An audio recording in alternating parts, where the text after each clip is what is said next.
નમસ્કાર, આપ જોઈ રહ્યા છો સ્પાર્ક ટુડે ન્યૂઝ। વાઘોડિયા તાલુકાના નરસિંહપુરા ગામમાં ખેડૂતોને દેવ ડેમનું સિંચાઈ માટે પાણીની વર્ષોથી ગામની કેનાલની સમસ્યાને લઈને ગામના રહીશો દ્વારા કરણી સેનાના રાષ્ટ્રીય યુવા અધ્યક્ષ લખન દરબાર અને ક્ષત્રિય કરણી સેનાના પ્રવક્તા મહેન્દ્રસિંહ બાપુને ગામની સમસ્યાને લઈને આમંત્રિત કર્યા। વાઘોડિયા તાલુકાના નરસિંહપુરા ગામમાં ક્ષત્રિય કરણી સેના રાષ્ટ્રીય યુવા અધ્યક્ષ લખનભાઈ દરબાર અને ક્ષત્રિય કરણી સેનાના પ્રવક્તા મહેન્દ્રસિંહ બાપુ એ નરસિંહપુરા ગામના રહીશો સાથે સંવાદ કરવામાં આવ્યો। નરસિંહપુરા ગામમાં દેવ ડેમનું પાણી કેનાલ સુધી ન પહોંચતા તે બાબતે ગામના લોકો દ્વારા લખન દરબારને રજૂઆત કરવામાં આવી। ગામ લોકોની રજૂઆતને ધ્યાનમાં રાખીને ગામની તેમજ કેનાલ પર જઈને લખન દરબાર તેમજ મહેન્દ્રસિંહ બાપુએ સ્થળ નિરીક્ષણ કર્યું હતું। તે સાથે લખન દરબારે જણાવ્યું હતું કે વર્ષો પહેલા આ દેવ ડેમનું પાણી વાઘોડિયા તાલુકા નરસિંહપુરા સહિત અનેક ગામોના ખેડૂતોને ખેતી કરવા ઉપયોગમાં આવતું હતું, પરંતુ છેલ્લા ઘણા વર્ષોથી દેવ ડેમ કેનાલ બિસ્માર હાલતમાં છે। કેટલી જગ્યાએ તો કેનાલ દેખાતી પણ નથી। વર્ષોથી વાઘોડિયા તાલુકાના ખેડૂતો કેનાલ નવીનીકરણની માંગ કરી રહ્યા છે, છતાંય કોઈ સાંભળતું નથી। ત્યારે આ કેનાલની નવીનીકરણ વહેલી તકે પૂરું કરી દેવ ડેમનું પાણી વાઘોડિયા તાલુકાના ખેડૂતો સુધી નહીં પહોંચે તો ખેડૂતો સાથે રહી ચીમકી આપી હતી। તો આ અમે નરસિંહપુરા ગામમાં આવ્યા તો હું લખન દરબાર વાત કરું છું, કરણી સેના ગુજરાત યુવા પ્રમુખ। અમે નરસિંહપુરા ગામ છે ને સાંગાડોલ વાઘોડિયા તાલુકામાં, ત્યાં આગળ આવ્યા હતા અને અહીંયા આગળ બધું જોઈ પરિસ્થિતિ કે અહીં ખેડૂતોને લોકોને પૂરતું પાણી નથી મળતું। જે દેવ ડેમની જે નહેર છે એ નહેર તો આખી નહેર જેવી રહે જ નથી અને કેટલી જગ્યાએ તો થાંભલા બી રોપી દેવામાં આવ્યા છે વીજળીના એ જગ્યા પર। હા, ના નોટિસ એટલે છે ને મેં એક મહેન્દ્રભાઈ વસાવા કરીને અહીંના સ્થાનિક છે, એમને અરજી કરી હતી ને એમને અરજીમાં જવાબમાં એવું મળ્યું હતું 2021 12મા મહિનામાં જવાબ મળ્યો હતો એમને કે આ સમગ્ર નવીનીકરણ કરવું અને એ બધી માટે કન્સલ્ટન્ટ રાખીને સર્વે કરવાનું આયોજન ચાલુ કરેલ છે, પ્રગતિ હેઠળ છે। 2021ના 12મા મહિનામાં આપ્યું હતું એમને જવાબ। તો આજે લગભગ 3 વર્ષ થયા, હજુ સુધી કોઈ નિકાલ આવ્યો જ નથી। આમ એવું કહું છું તમે?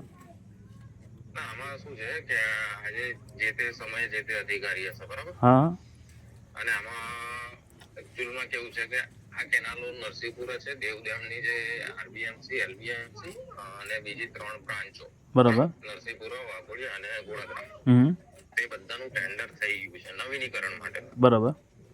એટલે આખું ટેન્ડરની આ પ્રોસેસ પતી જશે। ના, ટેન્ડર ક્યારે થયું છે એમ? આ ટેન્ડર તો અત્યારે થયું છે, ગયા અઠવાડિયે કે હા, એટલે એમાં શું છે મારી વાત 2021થી એમને જવાબ મળ્યો હતો એક, એટલે આનું કામ વહેલીમાં વહેલી તકે થાય, કારણ કે છેલ્લા 2021માં બી એવો જ જવાબ મળ્યો હતો કે ભાઈ થઈ ગયું છે બધું અને આગળ પ્રોસેસ ચાલુ છે। હવે તમે બી એવું કહો છો એટલે મારી એક વિનંતી એવી છે અને આપને રજૂઆત પણ છે કે ભાઈ આ કામ વહેલામાં વહેલી તકે થવું જોઈએ, કારણ કે વાઘોડિયા તાલુકાના લગભગ 20થી 25 ગામડાઓ અસરગ્રસ્ત છે એનાથી, અને લોકો વર્ષો પહેલાં વાઘોડિયા તાલુકાના ખેડૂતો મગફળીના અલગ અલગ પાક કરતા હતા, અત્યારે કશું થઈ નથી રહ્યું।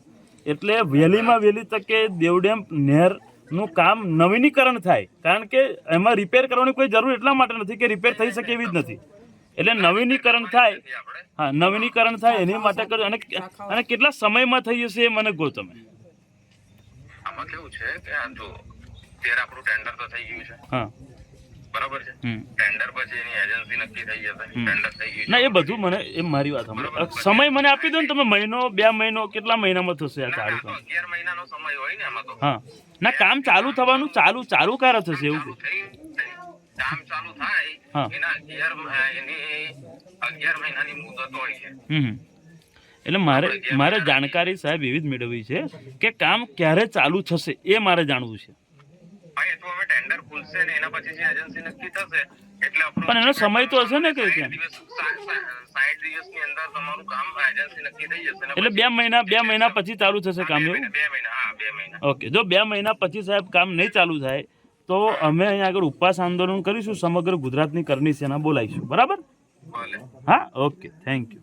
તાલુકા નરસિંહપુરા ગામ, વરિયાપુરા, ગણેશપુરા એવા 10 થી 15 ગામોને પાણી મળતું નહીં, કેનાલ બિલકુલ ખરાબ છે, જંગલઝાડી થઈ ગઈ છે। ત્યારબાદ અમે આજથી 12-13 વર્ષ પહેલાં ઘઉં, મકઈ, મગફળી હર કોઈ અનાજ કરતા હતા, પણ અત્યારે કોઈ પાકતું નથી અને ખેડૂતો બધા બિલકુલ પાણી વગર બેસી રહ્યા છે। અત્યારે ઢોરોને પાણી બી પીવાનું મળતું નથી એ શક્યતામાં આ કેનલ છે. ધારાસભ્યો આવીને બધા જોઈને જતા રહ્યા. અમારા મોટા ભાગે આઠ આપીને નાહી ગયા, પણ કોઈ હજુ કરી શકતા નથી.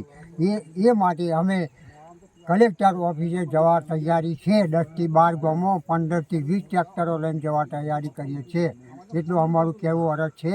અને અત્યારે અમે પાણી નહીં આવે તો અમારી પરિસ્થિતિ બહુ ખરાબ થવાની છે. પાણીની સમસ્યા માટે બધા 10થી 15 ગામના ખેડૂતોને ભેગા થવાનું કારણ જ એ છે કે છેલ્લું પાણી અમને 1990માં આવ્યું હતું આ કેનલમાં. ત્યારે પછી આ કેનલની એટલી હાલત ખરાબ છે કે ડેમમાં પાણી છે પણ કેનલમાં પાણી આવી શકે એવી પરિસ્થિતિ જ નથી. કેનલ એટલી હાલતે ખરાબ છે, ઝાડવાથી બધી ઢંકાઈ ગઈ છે. એની રજૂઆત દેવ સિંચાઈ યોજનાના અધિકારીઓ તથા ધારાસભ્યો એ લોકો ગામમાં આવીને કહી જાય ચૂંટણી હોય ત્યારે કે હા અમે કરીશું. ચૂંટાઈ જાય એટલે એમનું કામ પૂરું. તમે કોણ ને અમે કોણ. આ કેટલા કિલોમીટરની કેનલ છે અને હાલની પરિસ્થિતિ કેનલની કેવી છે? એમ ટોટલ કેનલ જોવા જાય તો લગભગ 17 કિલોમીટરની લંબાઈ છે. ના, 17 કિલોમીટર. કેટલા ગામડાઓને લાભ મળે છે? આ કેનલ પર લગભગ 25 ગામડાઓને લાભ મળે છે. અને કેનલની પરિસ્થિતિ એવી છે કે પાણી તો ત્યાંથી આવે છે પણ બધું ટોટલ વેસ્ટેજ જાય છે. કે નથી એમાં ગેટ કે નથી કોઈ જાતની કોહુડી કે ધારિયા કોઈ જાતનું કોઈ છે જ નહીં. તો પછી પાણી કઈ રીતે ખેતરોમાં? કોઈ કારકુન નહીં, કોઈ અધિકારી જ નથી. કોઈના માટે જવાબદારી લેવા માટે તૈયાર જ નથી. અમારે શું કરવું? કોને રજૂઆત અધિકારીઓને કરેલી છે? દેવ સિંચાઈ યોજનાના અધિકારીને કરી, પછી મધુભાઈને કરી, પછી નિલેશભાઈ પુરાણી આવ્યા હતા આપણે વાઘોડિયાના, અને પછી આપણે ધર્મેન્દ્રસિંહ વાઘેલા આવ્યા હતા. એમને કીધું હતું કે હમણાં તો આચારસંહિતા ચાલે છે, ચૂંટણી પછી તમારું કામ થઈ જશે. જો આ પ્રશ્ન હલ નહીં થાય તો આગળનો કાર્યવાહી શું છે તમારી? આ પ્રશ્ન હલ નહીં થાય તો અમે આજુબાજુના 10થી 15 ગામના ખેડૂતો આંદોલન કરવા માટે મજબૂર થઈશું અને ગાંધીનગર જવા માટેની તૈયારી હશે તો ત્યાં પણ જવા માટે અમે તૈયાર છે. વાઘોડિયા તાલુકાનું સાંગાડોલનું નરસિંહપુરા ગામના યુવાનો, આગેવાનો, માતા બહેનોએ અમને સંપર્ક કર્યો હતો, આમંત્રણ આપ્યું હતું અને આમંત્રણના લીધે અમે આજે અહીં પહોંચ્યા છીએ. ત્યારે સમગ્ર સમસ્યા જાણી તો આપ સૌ જાણો છો એવી રીતે કે ગુતાલમાં કેવી પરિસ્થિતિ હતી. ગુતાલમાં પણ અમે પહોંચ્યા હતા.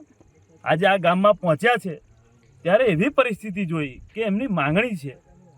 અને એક મહેન્દ્રભાઈ વસાવા કરીને અહીંના સ્થાનિક જાગૃત આગેવાન છે. એમને 2021ની સાલમાં જ્યારે રજૂઆત કરી હતી કે દેવ ડેમ સિંચાઈ નહેર યોજના જે છે, આ યોજના હેઠળ દેવ ડેમમાંથી વાઘોડિયા તાલુકાના ખેડૂતોને પાણી પહોંચાડવાનું હતું, જેના કારણે વાઘોડિયા તાલુકાના ખેડૂતો પોતાનો પાકનો વિકાસ કરી શકે. પરંતુ દુઃખની બાબત એ છે કે આ લગભગ છેલ્લા વર્ષોથી આ કેનલમાં પાણી નથી આવ્યું. અને અત્યારે અમે જોયું ત્યારે આ કેનલ પોતે કેનલના સ્વરૂપમાં રહી નથી. આ કેનલ આપણે ગઈ ના શકીએ એવી પરિસ્થિતિમાં આ સમગ્ર નહેર છે. ત્યારે આ સ્થાનિક ગામડાના લોકોએ, સ્થાનિક આગેવાનોને, અધિકારીઓને, તમામ લોકોને અરજી રજૂઆતો ઘણીવાર કરી છે, પરંતુ કોઈ નિકાલ ના આવતા આજે સમગ્ર બાબતને અમને ધ્યાન દોર્યું છે. ત્યારે હું મહેન્દ્રસિંહ હોય, કરણી સેનાના અમારા વાઘોડિયા તાલુકાના આગેવાનો હોય, સમગ્ર અહીં પહોંચ્યા છે અને એટલું કહેવા માગીએ છીએ કે આ વાઘોડિયા તાલુકાના જે 20થી 25 ગામના ખેડૂતો છે, જેમને ખેતી કરવા માટે દેવ ડેમમાંથી આવેલ નહેરમાંથી પાણીનો ઉપયોગ કરવો પડે, પરંતુ વર્ષો પહેલાં જ્યારે દાદાએ કીધું એવી રીતે કે મગફળીથી લઈને અલગ અલગ પાકનો અમે વિકાસ કરતા હતા, ત્યારે અત્યારની પરિસ્થિતિ એવી છે કે કોઈ પણ જગ્યાએ પાકનો વિકાસ થઈ શકે એવી પરિસ્થિતિ નથી. ત્યારે આ સમગ્ર પરિસ્થિતિ સુધરે, અને જો આ સમગ્ર પરિસ્થિતિ નહીં સુધરે તો મોટું આંદોલન કરીશું. પરંતુ વિચારવા જેવી બાબત એ છે કે 2021ના 12મા મહિનામાં મહેન્દ્રભાઈ વસાવાને વડોદરા જિલ્લા સિંચાઈ વિભાગમાંથી લેટર મળ્યો હતો કે આ નહેરોનું નવીનીકરણ કરવા માટે, આ નહેરોનું શુદ્ધિ સારી રીતે એની સાફ સફાઈ કરવા માટે અને એને ચાલુ કરવા માટે અમે લોકોએ કન્સલ્ટન્ટને શોધી લીધો છે અને સમગ્ર સર્વે ચાલે છે. ત્યારે મારે આ સિંચાઈના અધિકારીઓને કહેવું છે કે તમે ગામડાના લોકોને ઉલ્લુ સમજતા હોય તો ના જ સમજશો. કારણ કે 2021ના સાલમાં તમે જવાબ આપ્યો તો મહેન્દ્રભાઈ વસાવાને કે ભાઈ આ કેનલને અમે નવીનીકરણ કરીશું, એનું પ્રોજેક્ટનું બધું ચાલુ થઈ ગયું છે, પ્રગતિ હેઠળ છે. આજે 3 વર્ષ થઈ ગયા, 2024 ચાલે ભાઈ, આ છેલ્લો મહિનો છે, હજુ સુધી તમે કશું કરી નથી શક્યા. અને આજે આ કેનલની હાલતમાં છે નહીં, તો તમે જો ગામડાના લોકોને, વાઘોડિયા તાલુકાના આ મારા ખેડૂતોને જો તમે ઉલ્લુ સમજતા હોય તો મહેરબાની કરીને આ ધંધો બંધ કરી દેજો. અમારી તમને ચીમકી છે, અધિકારીઓને પણ ચીમકી છે, સરકારને પણ ચીમકી છે. જો આ દેવ ડેમનું પાણી વાઘોડિયા તાલુકાના ગામડાના ખેડૂતોને ના મળ્યું તો આ સમગ્ર ગામડાઓના લોકોને લઈને, ખેડૂતોને લઈને ટ્રેક્ટરો ભરીને ગાંધીનગર જતા અમને વાર નહીં લાગે. અને અમે ગાંધીનગર પહોંચ્યા ત્યારે તમારે દોડતું અહીં આવવું પડશે વાઘોડિયા તાલુકામાં, અને વાઘોડિયા તાલુકાના ખેડૂતોને પાણી આપવા માટે યોજના બનાવવી પડશે. એટલે મહેરબાની કરું છું, આ પરિસ્થિતિ ના ઊભી થાય. ગામડાના લોકોને ગાંધીનગર ના જવું પડે. વાઘોડિયા તાલુકાના 20 થી 25 ગામડાના ખેડૂતો છે, એ બધા લોકોને જો પાણી નહીં મળે તો ભયંકર મોટું જન આંદોલન કરીશું. ગાંધીનગર પહોંચીશું, ત્યાં જઈને જવાબ માંગીશું કે અમે પણ મતો આપ્યા છે તો પાણીની સુવિધા અમને કેમ ના મળે. વાઘોડિયા તાલુકામાં જીઆઈડીસી હોય તો જીઆઈડીસીમાં સ્થાનિક લોકો નોકરીઓ નથી મળતી, ઉપરથી જે ખેતી હતી એ ખેતીમાં પાણી ના મળે તો જવાનું કઈ વાઘોડિયા તાલુકાના યુવાનોને, ખેડૂતોને જવાનું કઈ? આ સમગ્ર પરિસ્થિતિને ધ્યાને લઈને આજે ચીમકી આપીએ છીએ કે જો આ સમસ્યાનું નિવારણ નહીં આવે તો લગભગ 20 થી 25 ગામડાના ખેડૂતોને લઈને ગાંધીનગર તરફ કૂચ કરવી પડશે. આજે માંગણી અને લાગણી છે. આજે અમે અહીં ગામની પરિસ્થિતિ, નરસિંહપુરા ગામની પરિસ્થિતિ જાણવા આવ્યા. આજુબાજુના 15 થી 20 ગામના લોકો પણ આવ્યા છે. અહીંના એક જાગૃત નાગરિક મહેન્દ્રભાઈ વસાવા, જે રાઇટિંગ જાણે છે, 2021થી તો હું તો કાગળિયા લખી થાકી, પણ રોયાઓ તમારા દિલમાં નથી ખેડૂતો માટે કામ કરવાની, તમારી નિયત નથી, બસ ખાલી મોટી મોટી વાતો કરવાની. આઈને પરિસ્થિતિ જોવો, કેનલ નામની કોઈ વસ્તુ જ નથી અને કેનલમાં જીબીના થાંભલા રોપાઈ ગયા છે. એટલે સ્પષ્ટ જણાય છે કે તમારો દેવ ડેમ ફૂલ છે. આ ખેડૂત દાદા અમને કહી રહ્યા છે, દાદા કહે છે 3 વાર પિયાસ લેવાય એટલું ડેમમાં પાણી છે. તમે કયા મોડે કહો છો કે મારું ગુજરાત સમૃદ્ધ ગુજરાત, આપણે ખેડૂત એગ્રીકલ્ચરમાં નંબર 1 ગુજરાત. આ દાદા કહે છે 99ની સાલમાં અમે ગોડાઉન ભરીને મગફળીઓ ભરતા હતા. ભાઈ મારા અત્યારે એક મગફળી જોવા નથી મળતી. કોઈનો 1 વીંગો જગ્યા છે, કોઈની 3 વીંગા છે, અને જેની 100 વીંગા છે એને પર્સનલ કેનલ રિપેર કરાવીને પાણી લે છે. આ કાન્યો ન્યાય છે તમે. અને જ્યારે ઈંગાડી વાઘોડિયા પાણી ભરપૂર હોય અને તમે કૂવા પાસે રહેનારો માણસ પ્યાસો હોય, અહીંથી દેવ ડેમ દૂર નથી, પણ ખાલી કેનલ રિપેર કરવાની દાનત નથી. હું 100% તમને હું શંકા પ્રગટ કરું છું, 99 પછી આ 4 વાર પેપરમાં કેનલ રિપેર થઈ ગઈ હશે અને કરોડો રૂપિયા ખવાઈ ગયા હશે. મહેન્દ્રભાઈને કહેવામાં આવ્યા છે કેટલા કરોડ પાસ થયા છે? એ ગયા ઓગસ્ટ 2020 માં કીધું તો 68 કરોડ પાસ થયા છે. 68 કરોડ પાસ થયા છે. 1.5 વર્ષ પહેલા કીધેલું તો 68 કરોડ ગયા કઈ? હવે વાઘોડિયાની જનતાની સાથે કરણી સેના જવાબ માંગશે. તૈયાર રહેજો તમે, કારણ કે તમે લોકોએ વાત મોટી ને ધંધા ખોટા કરી નાખ્યા છે. એટલે હવે પ્રજાએ રોડ પર આવવું પડશે, ગાંધીનગર બી આવવું પડશે. તમે તૈયાર છો?